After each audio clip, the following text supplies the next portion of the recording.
Right. Hello, everyone. Thank you all for joining us. This is Sheila, Chris, Andrew, and I'm Melinda.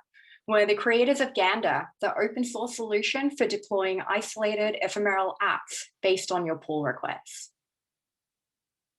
So what exactly does that mean? It means Gander makes it easy to view a live deployment of your code changes within minutes of creating a pull request, with no additional steps required from you as a developer. So here we are on GitHub and we're creating a pull request. Upon creating a pull request, we see that GitHub automatically runs a check called Create Review App. If we click into that check, we can see the build workflow running, building the review app. And after that build is done running, we can return to the pull request to find a link. Clicking that link leads us to a live deployment of our app where we can test any features that we're developing.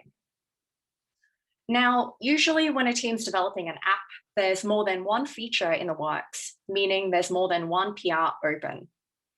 Gander will spin up separate review apps for all open PRs, and each PR will get their own semantic link. So we can see here that PR9 on our to-do app has a link starting with to-do app 9, and PR10 on the same app will receive a link starting with to-do app 10. Clicking each link leads us to two live deployments, each showcasing a different feature. And if we read the to-dos within the separate to-do app deployments, we can see that the lists are different. This is possible since each review app receives its own isolated database.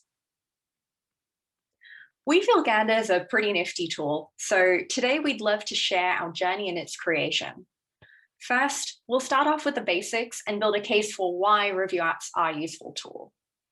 Next, we'll take a look at existing solutions for adding review apps into our development flow. And then we'll introduce you to Gander and what it offers, followed by a section on how we built Gander and the interesting design decisions we had to make. And lastly, we'll touch on some especially challenging problems that we encountered. So let's get started. In case you're not sure how review apps could be a helpful part of your development flow, we'll start with a more concrete definition of what they are and where they can fit in. Review apps are temporary deployments of your applications. Typically, these applications are deployed to an isolated environment separate from your development machine. These deployments are easily shareable via a live link, making it easy for other developers, project managers, and quality assurance and clients to give feedback on the features that you're developing. And since the environment is both temporary and isolated, developers creating separate features can each spin up their own review app to showcase their feature in isolation and then tear it down after the feature has been finalized. When a feature is developed, we follow some development cycle. The specifics of each developer's cycles and Git practices will differ, though we can follow a developer's journey of creating a new navigation bar to get an idea of where review apps can fit into a development cycle. So here, we see the main branch of a Git repository. In this particular model, we see that our developer first creates a new feature branch of main, and then builds a new navbar on this separate branch. And after he's done, he opens up a pull request, which, after some code reviews, gets merged back into main. After merging the new navbar into main, this new feature will typically go through some development pipeline phases before it goes live. So these phases can involve things like testing, QA checks, or deploying to a staging environment meant to mimic production conditions. The main point to notice is that regardless of the phase the new code enters, the code is only visually reviewed after the merge back into main. As new features are only deployed and viewed after the merge, we see that without review apps, developers must wait for the end of a development cycle before receiving more extensive feedback from non-technical stakeholders. So if something with the feature isn't quite up to par with the client standards, or a small bug made it through the code reviews, our developer would have to go through yet another development cycle before receiving another review on his navigation bar fixes. This trend of reviewing after merges lengthens the amount of time development takes, as there's more time between the constructive reviews involving non-developers, more lengthy back and forth between all parties involved, and there's the possibility of merging unsatisfactory features into main. With review apps, we can shorten the feedback loop. Our developer doesn't have to wait for his code to be merged into main before he can receive feedback. Review app solutions allow us to create an ephemeral deployment upon creating the pull request. Before merging into main, our developer can share his work with and receive feedback from other developers, clients, and other non-technical stakeholders. Not only is the feedback loop shorter, but we're also reviewing the feature earlier within the development process, making us more likely to avoid problems associated with debugging and fixing merged code.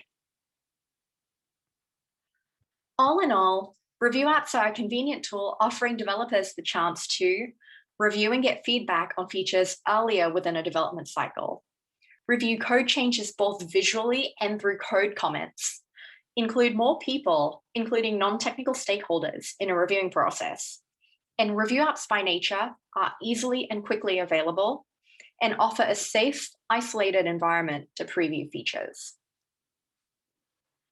So, what tools and services exist to help us easily create review apps? Generally speaking, there seem to be two categories of existing review app solutions.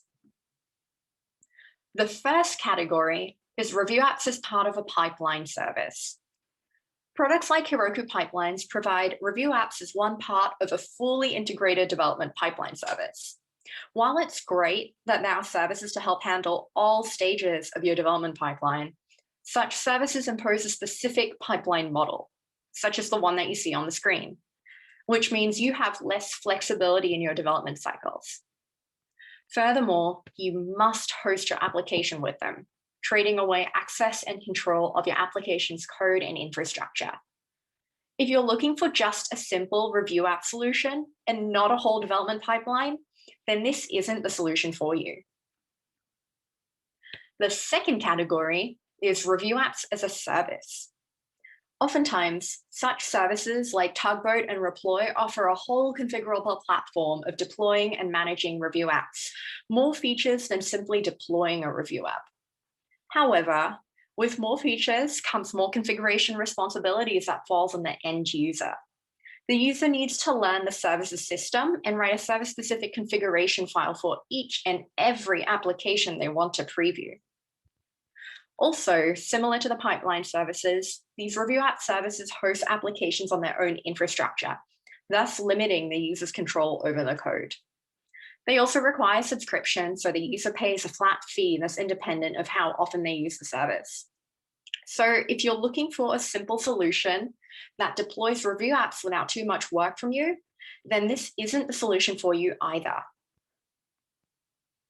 We can see here that the existing solutions for creating review apps target users who want highly configurable services, want applications hosted for them, and possibly want more features than just review apps.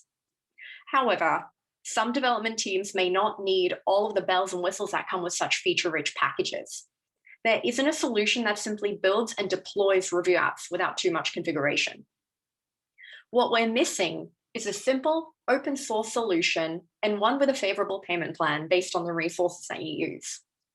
So to fill this gap, we could try to build our own review app solution. We can design the solution and focus on building and deploying apps easily. And since we're designing it, we can control the infrastructure and design it in a cost-effective way. But before we consider how to build a whole review app solution, let's start with a simpler problem. What goes into deploying one application? Well, we'd probably need to provision some server somewhere to host our application. And then we need to make sure that our server is secure by configuring it. And then we want to install all the dependencies needed to run our application. And then we'd want to provision some database for our app's data, configure the data storage on that server, and initialize and seed our database. And then we need to start up our actual application, and so on and so on. As you can see, there's a lot of configuration and setting up that goes into deploying one app. But here's the thing. If we want to create an in-house review app solution, we've still got quite a few points to consider after deploying just one app. What if we want to host more than one review app at a time? Should we repeat this process each and every time, or do we want to design some long-lived infrastructure to host our applications? In addition to multiple application instances, how can we create a solution that can support multiple types of apps that each require a different set of dependencies? How can we isolate and persist each review app's data for the time that the review app's live? And how can we automatically deploy these review apps when we need them? As you can see, creating our own solution gives us control over our code, data, and infrastructure. It offers us flexibility in customizing our solution for our specific development needs. And by choosing our design carefully, it allows us to control the amount of money that our organization wants to invest in such a tool. However, setting up an in-house review app solution is not a trivial project. There's quite a bit of work and design considerations that goes into creating a solution focused on just automating review apps. So this is why we built Gander, which Sheila will now be introducing. Thanks, Melinda. So now we've seen a bit about what review apps are, why you'd want to use them, and what options are out there if you want to incorporate them into your workflow. We're now going to take a look at where Gander fits in among those options. So Gander is a great fit for organizations or teams that want to retain complete control over their code and sensitive data, while also maximizing cost efficiency. We aim to provide all the benefits of the DIY solution that you just saw, while also adding the convenience factor of automating all of those builds, deploys, and teardowns of the review apps. Since we embrace the pay-as-you-go model of cloud computing, we designed Gander so that you only pay for the compute that you use. And since review apps are both temporary and typically fielding very light traffic, the cost of using Gander scales up or down depending on your exact needs. Lastly, since Gander is a no commitment drop-in solution, you could feasibly try it out and be able to decide if it's useful for you in minutes. So what do you actually get when you incorporate Gander into your development workflow? Well, as you've seen already, you gain the ability to preview a live full stack deployment of your feature changes within minutes of creating a pull request with no additional action required. If you want to share these Gander previews with other stakeholders or clients, that's as easy as sending a link. There's no login or user management needed. We also support a wide variety of languages and frameworks, and the provisioning and teardown of every piece of infrastructure that we create for you is fully automated. As far as what kinds of applications can integrate with us, we currently only support applications using Postgres as a database and whose source code is hosted on GitHub. Aside from those constraints, your app must employ a monolithic architecture. And all that means is that all of your app's components, like its user interface, business logic, the database access layer, those all have to be contained within a single app server. If your system splits out any of those responsibilities into a separate service, then Gander wouldn't be the right fit for you. So before we jump into a quick demo of how to actually get set up with Gander, we're going to briefly look at its architecture at a high level. And you'll be seeing a lot of this diagram over the next half hour. So broadly speaking, Gander consists of three distinct pieces. The first one is a CLI tool that you globally install on your machine. And this enables our setup and teardown process. And it's the primary way that you're going to interact directly with Gander. The second piece is workflow automation files that live in your GitHub repository. And we create all of these for you. And the last piece is the AWS infrastructure that actually underlies all of your review app deployments. And this is kind of where all the action happens. So as I said, we're going to dig into the specific pieces of this diagram through the rest of the presentation. But the main takeaway here is that once you're all set up with Gander, creating a pull request is going to trigger a build based on your code changes on a server within GitHub's infrastructure.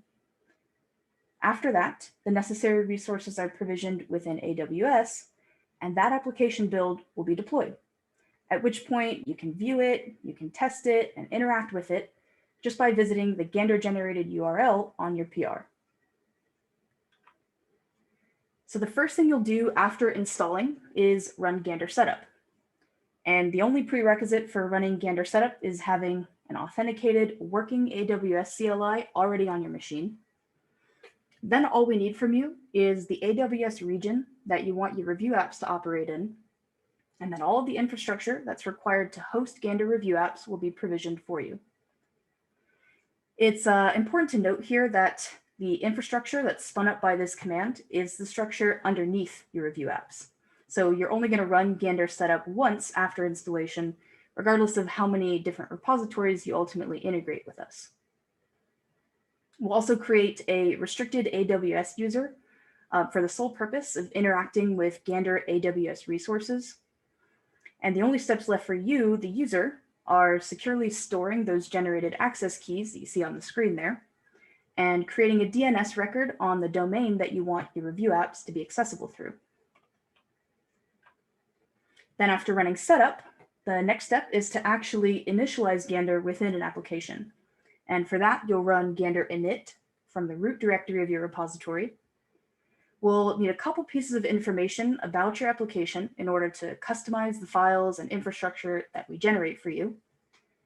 And then the init command will inject those files into your repository and prepare your AWS infrastructure for this particular project's review apps. Once all that's done, all that's left to do to complete the integration is to commit and push these new files to your remote repository, and then to add the AWS access keys that we saw generated during setup.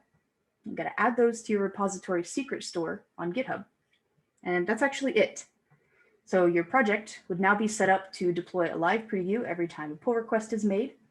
And you didn't have to go through any headache of digging through documentation or untangling the configuration and setup of a new automated preview environment. So now that we've seen what Gander can do, we're going to get into how we actually made this all happen.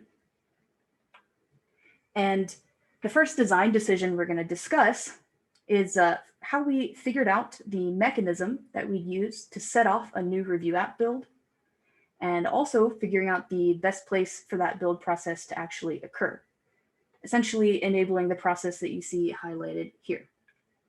So we're going to take a look at two options that we considered and why we eventually chose to go with GitHub Actions.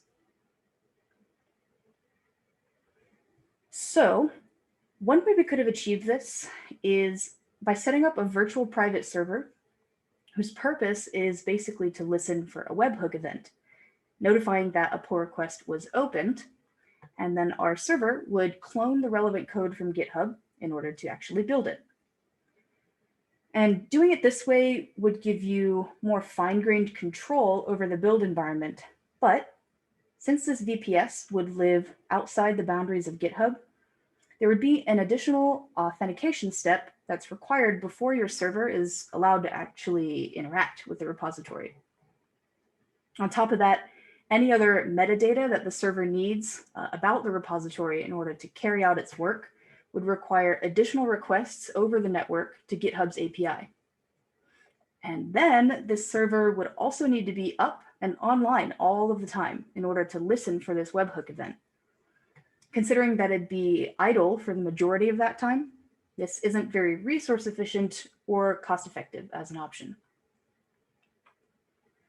So another viable option to accomplish our goals here was using GitHub Actions, which is just a workflow automation tool that's provided by GitHub, and it allows users to build, test, and deploy code from within the existing context of their repositories. And all that means is the metadata that I referred to earlier that the server might need in order to build the app, well, it no longer requires an API call. It's just baked into the workflow environment. And the best part about this is actually that GitHub provides an option where all of this is executed on their servers. So this basically eliminates the need for our users to provision, maintain, and configure an entirely separate build server. Running our workflows on GitHub servers through actions also means that our users are not incurring any costs or consuming any compute resources when there's no build to actually be generated. Remember that we want to be pay as you go. So ultimately, we chose to use actions to take advantage of this reduced cost, as well as the convenience of executing code in the context of the repository that it's already living in. And based on Gander's build and teardown times, this would give you around 250 to 300 pull requests per month under GitHub's free tier for actions.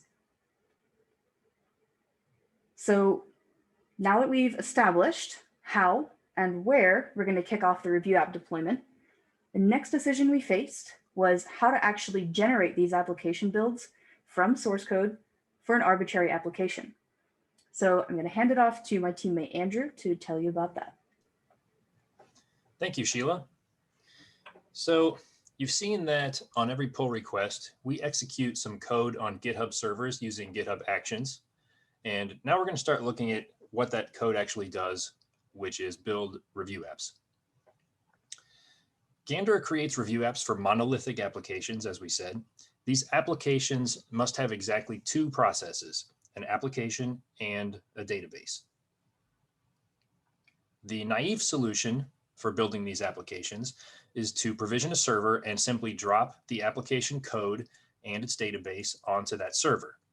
Hosting one and only one application per server in this way would be called single tenancy. Of course, when it comes time to serve the review apps, as you've seen, we will want the capability to serve many review apps at one time. For example, we might need to serve a to-do projects review app and a chat projects review app. And there might be simultaneous pull requests on the same project as well, like the header feature and the sidebar feature for the to-do project. If we drop each review app onto its own server, that will get inefficient quickly. We will be spinning up multiple servers, and most of their resources will end up going unused. The alternative to single tenancy is multi-tenancy, which means running multiple apps on the same server. But this creates a new problem, which is dependency conflicts. Suppose one app depends on version 1 of a certain library, while another app depends on version 2 of the same library. You couldn't install that dependency on the root of the server because each version would overwrite the other. You would need some way to keep the two versions of the library separate, some kind of custom naming system maybe, or directory structure. With multiple apps and multiple dependencies, that type of work will grow in complexity as the number of conflicts grows. So containers are the standard solution to this type of problem. Containers wrap an application together with its dependencies in a way that isolates the dependencies from each other. In this new environment, the container, rather than the server, houses the dependencies that the application depends on. Now we can place multiple apps on the same server without worrying about the conflicts. Containers also give us the ability to implement multi-tenancy with projects that use a variety of languages and frameworks. Our architecture for managing the review apps will interact with the apps at the container level and will not need to know about what languages or frameworks are used inside of the apps. Each review app container will look the same as all the others from outside of the containers. So you can see why we have decided to build our applications using containers rather than dropping the apps directly onto a server, because we can isolate the dependencies and prevent the conflicts. So what about the databases? Well, we run our databases in containers as well, which provides several benefits. With containerized databases, we can avoid the need to deal with any potential conflicts between databases running on the same machine, such as port conflicts or naming conflicts. And if one database server fails, then the other apps won't be affected. So now each of our review apps will run in two containers, one container for the application source code and one container for the database. So how do we build these two container applications? Well, containers don't actually get built directly. Instead, what happens is we build images. The images contain executable code that runs a container as a process. The images that get built are stored in a registry. And so when it's time to run a container, the server will pull the image from a registry and then use it to run the container. For our database, we can pull an image from the public Docker Hub registry because nothing about the database server will be application specific. We can use the same image for every review app. But the application image is something we will need to build ourselves because that image will depend on the application source code, and that code will be completely different for every project. There are several ways we considered to use to build our application container images. One option would be to have the user provide a Docker file. So a Docker file is just a configuration file giving instructions for how to build an image using Docker. And Docker is the industry standard container tool. The main advantage of the user-provided Docker file would be the ability to support any framework that the user might need, as long as the user is able to write a Docker file that will containerize their own application. However, one of Gander's design goals is convenience for the end user. So to direct our design towards that goal, we would prefer not to require expertise with Docker and containers on the part of the user. One alternative option would be to have Gander generate the Docker file for the user. This would improve Gander's ease of use and would help us reach our goal of convenience for the user. However, this choice would limit the types of frameworks we could support because we would need to write Docker file generating code for every supported framework one at a time. Cloud native build packs provide a third option. Build packs give us the best of both worlds, and so we chose to use them. Cloud native build packs are open source tools that transform source code into a runnable container image, and build packs have the ability to automatically detect the language a project is written in and see how the project is constructed within its repository. So build packs have the power to containerize applications written in a wide variety of frameworks.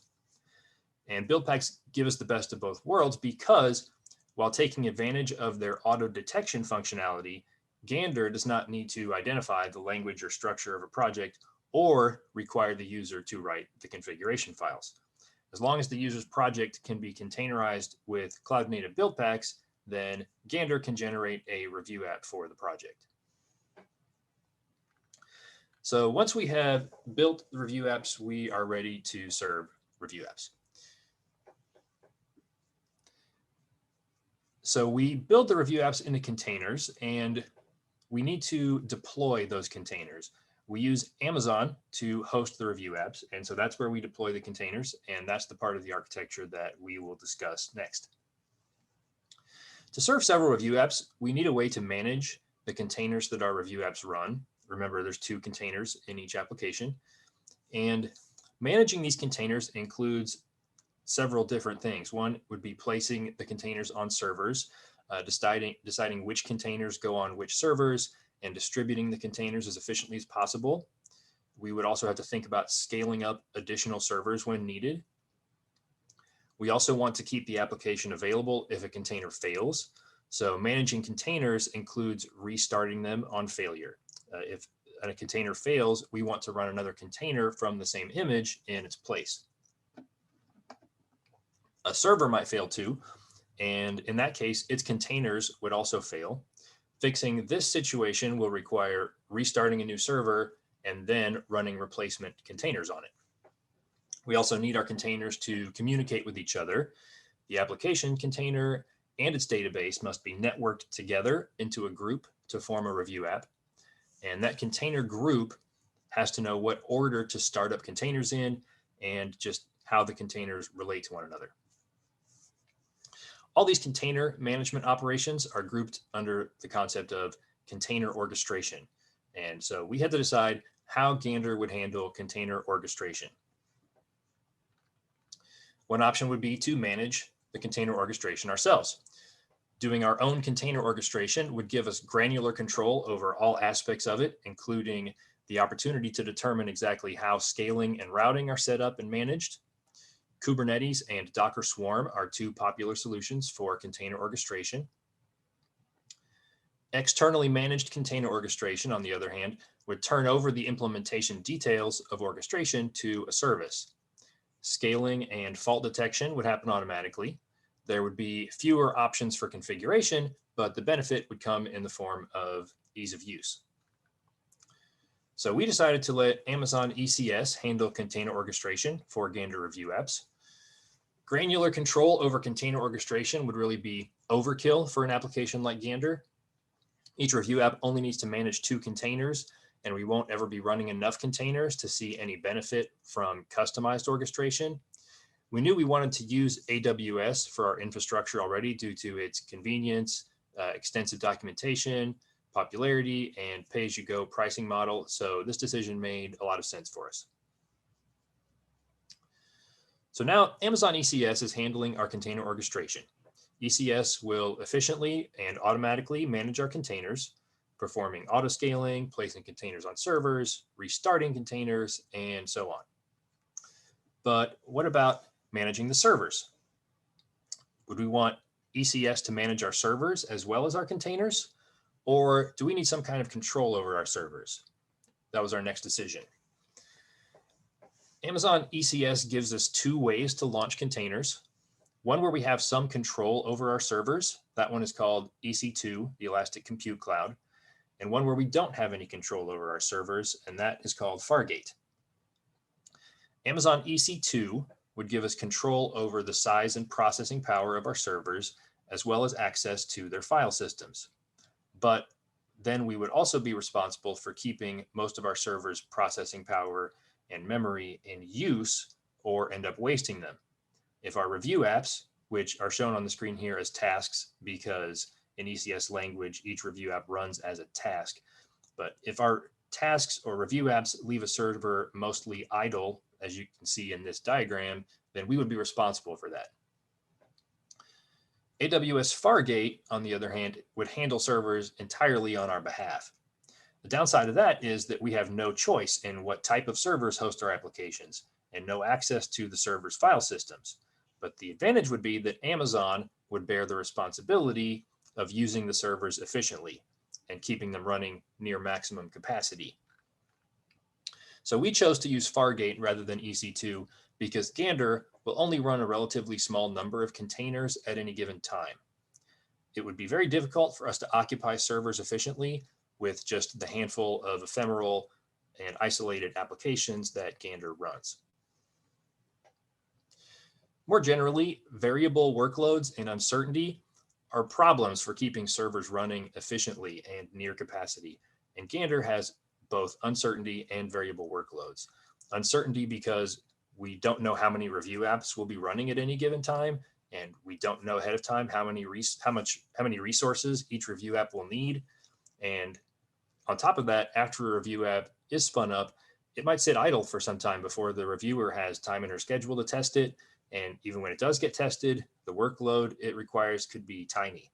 So Gander is not the type of app that runs large workloads with consistent demand, which is what you really need if you want to use a option like EC2, where you manage your own servers. So a serverless option like Fargate is a much more cost-effective choice for our users, and that was an important priority for us.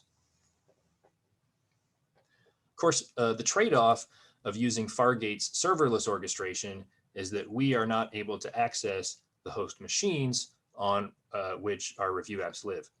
But we were able to compensate for this, as you will see in the next section, when Chris discusses how we handled the challenge of data persistence. Thank you, Andrew. So now that we know how to provision your review apps and orchestrate them, how do we make sure the data you enter is persisted? We're going to be taking a look at the part of the architecture that pertains to storing the data databases use. So containers do have access to an ephemeral file system. This file system can be used to store data, such as the Postgres data. But imagine you're developing a chat application and you're testing a user sign-up workflow in your review app. And halfway through the testing, the task restarts. This could be due to a fault in the container management service, the server hosting your task, or a network fault rendering the original task unreachable. In this instance, we lose that data we just spent time entering in during our validation testing. If we had access to the host server's file system, we would be able to map a volume to that. And all volume mapping means is mirroring a folder within the container to the outside of the container. Any data written to that directory within the container by the application will also be written to the directory outside of the container. However, on Fargate, we don't have access to the hosting server's file system. The solution here is to use Amazon's Elastic File System. In fact, it's the only way to map a volume to a Fargate managed container. EFS is an Amazon product accessible over the Network File System protocol, and it charges per gigabyte stored per month and scales up automatically. When we use Elastic File System, volume mapping acts the same way as using the host server's file system. And when data is written to the EFS, when data is written, the data is mirrored to EFS, and when the container restarts due to a network fault, application error, or server failure, we don't lose the data because it was written to EFS. So now that we can build and host your app and persist its data, how do we route traffic to these isolated review apps? So now we're going to take a look at the part of our infrastructure involved in routing traffic to the generated review apps. One way to do this is to use the auto-generated DNS names given to each task. Amazon provisions what they call an elastic network interface for each task, or ENI for short. And these ENIs can be thought of as software network cards. They're assigned a unique DNS name that Amazon generates on creation. So in this diagram, you can see that our pull request comment has a link to the same DNS name as our chat application. However, this approach presents a problem because if the task were to restart, again, due to a network fault, server failure, or an application error, a new network interface would be provisioned for the new task. This new network interface would have a different DNS name, so our comment on the pull request would no longer have an accurate link. One solution to this problem is to use an application load balancer. All this is an Amazon product that acts as a layer 7 load balancer that allows it to route traffic based on the host name of the URL rather than just the IP. Each task can be registered to the application load balancer such that the host name of the URL routes the correct task. So now, even if the task for chat app 14 restarts, it will re-register itself to the load balancer, ensuring our links never break. So that wraps up the technical overview of Gander. But let's go back over the architecture we just covered. On a pull request, we trigger our workflows on GitHub servers to build a container image of the application server. This is then pushed to Amazon's infrastructure, and a review app with a database and application server is started, with its data persisted to EFS. This review app is then registered to the load balancer, allowing easy routing. So what does this mean for the developer using Gander? After our developer installs the Gander CLI and runs the setup and initialize commands, every pull request that will trigger a GitHub workflow that builds and deploys an isolated full stack review app automatically to Amazon infrastructure. This review app will give a chance for non-technical stakeholders to chime in on the code review process, ultimately increasing development velocity by shortening this feedback loop. So to cover some future work, we plan to add support for different types of databases. We want to add support for arbitrary startup scripts, and we want to add support for Rails-style migrations where runtime is required for seeding the database. So thank you very much for attending our presentation. We'll be sticking around for a few minutes. If any of you have any questions, please drop them in the Q&A section. Okay, so I'll read you the questions. There is a question from Cody. He asked, how hard would this be to expand for running on GCP, Google Cloud, and or supporting other databases like MySQL, Mongo, and so on? To answer number one, it would be pretty difficult because a lot of our solutions are pretty baked into Amazon's infrastructure. I'm sure you can do something similar on Google Cloud, but right now we're using a lot of Amazon-specific tooling like CloudFormation and just Amazon-specific implementations. As for other databases, that would just require extra configuration because right now we just assume Postgres. I'm I'm not quite sure how hard that would be, though. Yeah, to chime in on that, a lot of the ECS configuration that we wrote for Gander kind of relies on the specific mechanisms that the Docker public Postgres image uses. So supporting other databases would pretty much be a matter of just kind of researching what those database images do and what they expect, like what files they expect, how to run scripts with them, and that pretty much would be involved in that. Okay, next question from Rodney. For each person, what was the most interesting part of this project for you?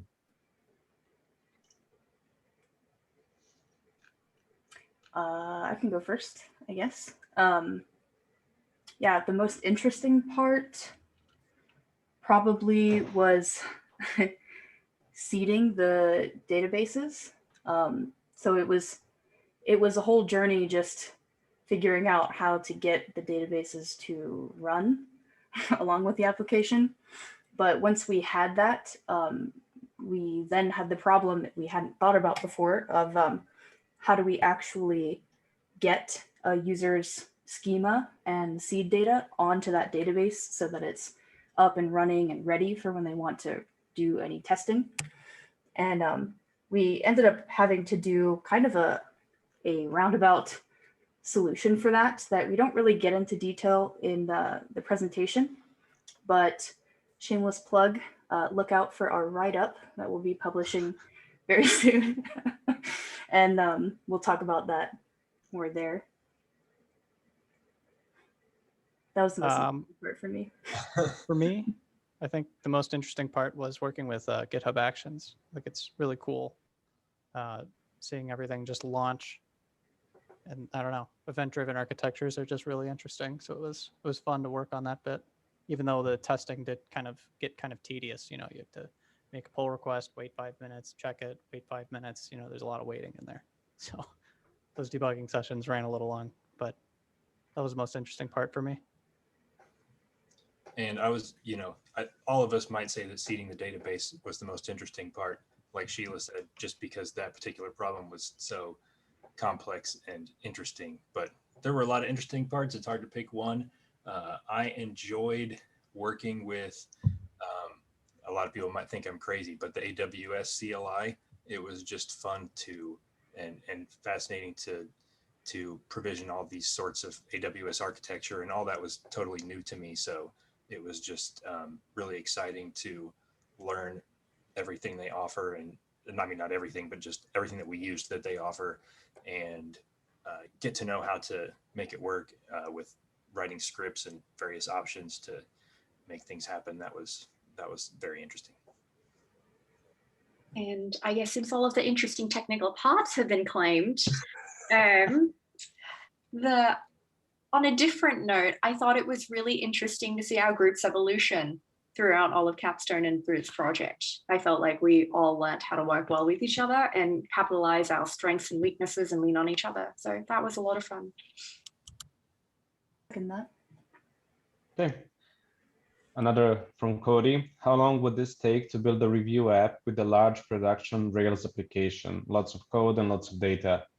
We have review apps at work for our React apps via Vercel, but not our Rails monolith.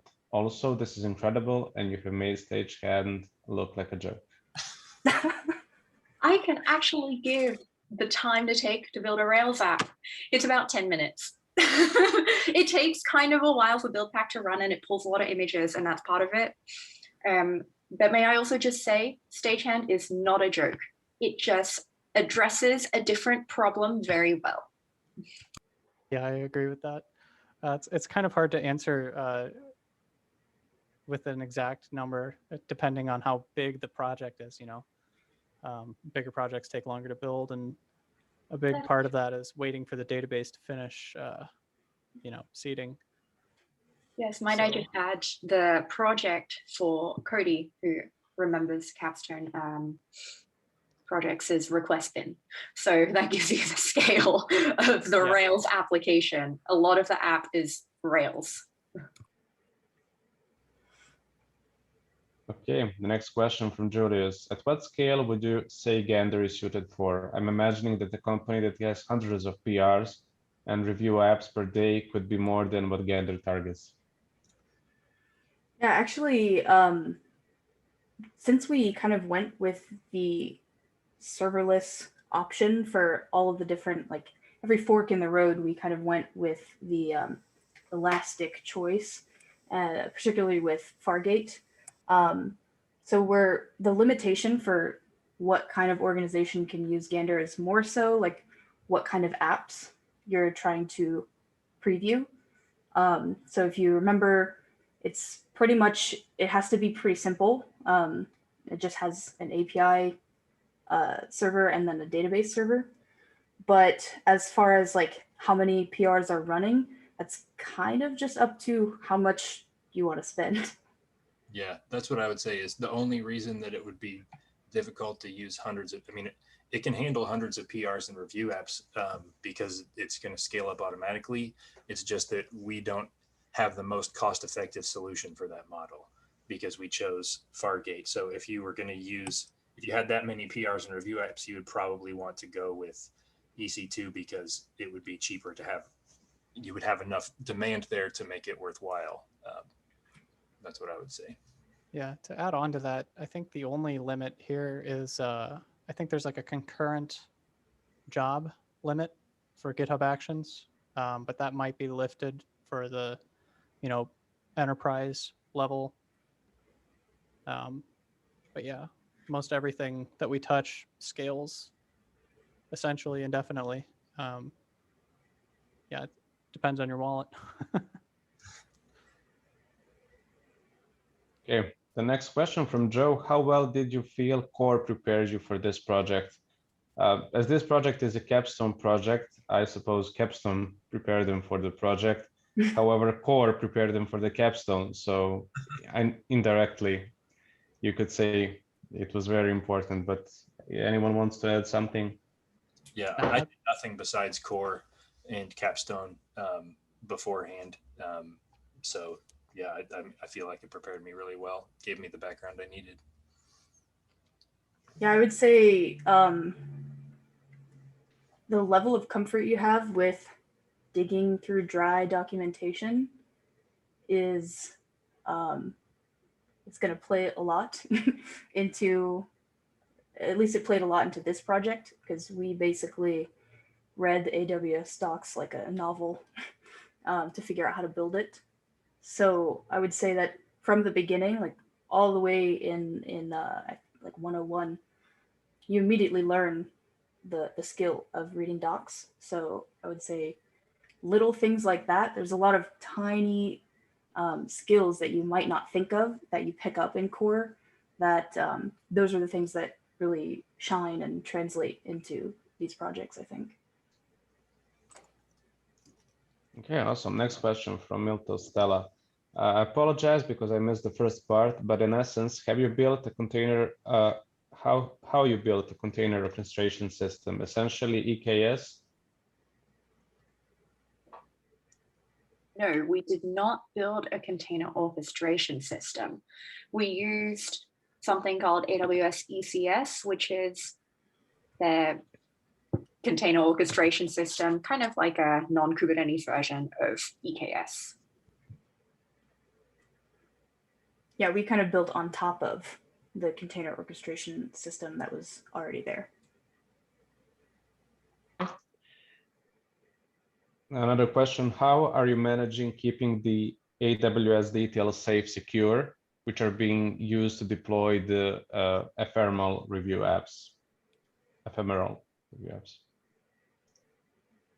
So the AWS Yeah, go ahead. credentials get entered into GitHub secrets by the user. So the only place that they get stored besides the AWS CLI on the user's machine would be inside GitHub secrets. So they're as secure as the user's machine and as they believe GitHub to be.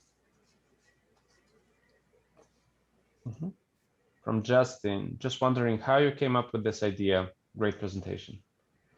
Stage hand. Shout out to Candy, love you. Yeah, we were looking around at various topics like, distributed tracing and testing serverless stuff, and then we, read Stagehand. We were like, oh, cool, we could just stick a database on this. That'd be pretty cool. And then it turned out to be a pretty hard problem to solve, so we went with that. Did you implement any testing of this framework? I imagine it would have been hard to test since a lot of things are based in infrastructure.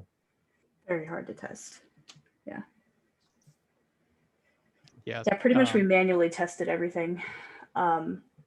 We are trying to write some unit tests for some of the pieces of the CLI that don't have to do with any cloud infrastructure. But other than that, it was kind of a manual process. Okay, from Daniel, that was sweet. Do you only run the cloud native build pack on app initialization? Is there an instance where the image of the app would need to change half through development? Does this handle that? Yeah, so we do support changes halfway through. Like if you push to an open PR, it will essentially, the event is called synchronize, and what our app will do is dispose of the app and then rebuild it. Yeah, so cloud native build packs will create a new image each time that happens. Yeah. So do you only run the cloud native build pack on app initialization? We don't, like, we have a Gander init command, which just sets up some like environment variables and puts the workflow files in GitHub, but we don't run cloud native build packs on that point. At that point, we use cloud native build packs on every pull request or on every push to an open pull request. Yeah. Did you consider making it a user option on each pull request, whether to build the review app or not? How did you come up with the decision to have every PR on the repo get built? We have considered that, but ultimately that would actually be a pretty easy thing to implement.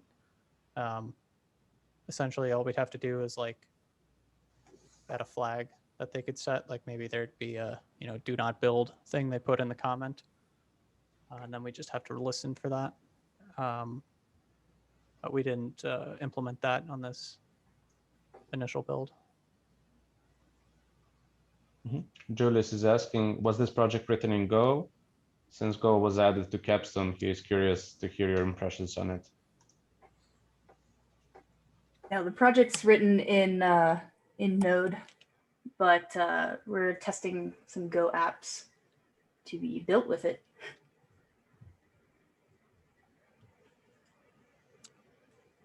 I do like the Go language though. It's very interesting. I was a little weirded out by the fact that it's like not object oriented. But as far as statically typed languages go, I think it's a fun one for sure. Okay. How did you split responsibilities during the development process? We pretty much, it was a rough process to figure out how to divide work up. We would do individual spikes, which is just to say like small pieces of work, proof of concept, things like that. And we would meet every morning and just kind of try to teach each other about the individual work that we'd done and how it would fit together to actually achieve the functionality that we wanted. So it was kind of a, I don't know if I really answered the question. We also paired sometimes. Really, yeah, I feel like one of the most important things we did was have group meetings a lot with all four of us there. Yep. And every day was kind of a new decision as to, okay, how are we going to split things up today? Who's going to work on what today? Mm-hmm. And since we did such a good job, I feel, communicating, meeting every morning for probably an hour and a half, and sometimes twice a day at least. Yeah.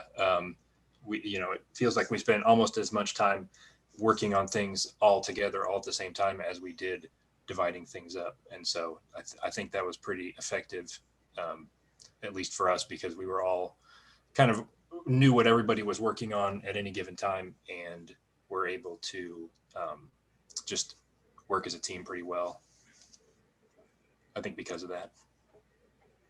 Note that is a trial and error process to it. Yes. Yeah. I guess that's the answer for the next question as well. How was your interactions with your mentor, and how you were able to leverage their expertise? Ask questions. Oh, go ahead. Sorry, Chris. Oh, you go ahead. So our mentors come in mostly for guidance on the project narrative, how we want to shape our presentation and write-up. In terms of specific implementation questions, our mentor, would give his insight and try to poke holes in our thinking, and that's really where he came in. But so it's just a lot of guidance and making sure that he's a great sanity check. Mm-hmm. Does anyone want to add anything else? Yeah, the sanity check was a big help. We could go, and it was like we're in our own little bubble while we're making this, right? So it's really useful to be able to talk to someone with actual industry experience and say, does this make sense? Is this actually useful? And Okay, and final question, what technologies did you guys use to build Gander? And is it possible to share GitHub repo, which I believe is not, but yeah, can answer.